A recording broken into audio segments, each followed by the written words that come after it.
091 058 092 005. Program Studi Agribisnis Semester 7, Fakultas Sains dan Teknologi Universitas Muhammadiyah Sidere Rampang.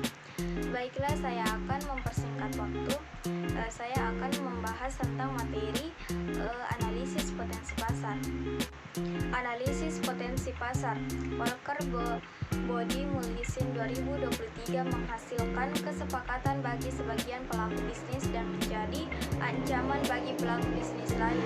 Pemasaran global dapat memberikan kesempatan pada produk-produk yang menghambat lingkungan seperti sepeda motor 2 tak dan harga minyak bumi. A. Mengestimasi ukuran pasar.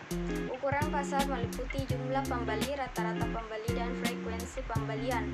Ada 3 ukuran sehubungan yang adalah potensi pasar, perkiraan penjual, dan pangsa pasar. Perakiraan penjualan mencakup seluruh industri, permintaan pasar, pangsa pasar, dan potensi pasar. Pendekatan yang paling efektif melibatkan penilaian dan intuisi yang bersifat subjektif dan berdasarkan pengalaman individu. Metode ini menggunakan Delphi dan kemampuan untuk memperkirakan potensi dan memprediksi hasil di masa depan. Survei menggunakan data untuk menentukan perencanaan perusahaan, penawaran produk, dan ketersediaan produk. Analisis deret untuk menggunakan berbagai sumber data, tetapi memerlukan lebih banyak pelatihan. Analisis statistik permintaan mengkaji faktor-faktor yang mempengaruhi permintaan, mengubahnya menjadi variabel dependen dan independen dengan menggunakan teknologi komputer. B. Riset pemasaran. Riset pemasaran adalah teknik dan prinsip untuk mengumpulkan, menyimpan, menganalisis, dan interpretasi data statistik yang dapat membantu mengambil keputusan dalam pemasaran barang, layanan, dan ide. American Marketing Association atau AMA mengatakan bahwa riset pemasaran adalah identifikasi, pengumpulan, analisis, dan penyebaran informasi sistematis dan objek untuk meningkatkan pengambilan keputusan yang berhubungan dengan identifikasi dan sosial masalah-masalah dan kesepakatan dalam pemasaran. C. Klasifikasi riset pemasaran. Riset pemasaran merupakan riset terapan dan juga diperkuati oleh Malhotra 1996. Dia membagi riset pemasaran ke dalam 2 kategori, riset identifikasi masalah dan riset pemecahan masalah. Riset segmentasi adalah riset potensi pasar, riset produk, riset harga, promosi, dan riset kesempatan.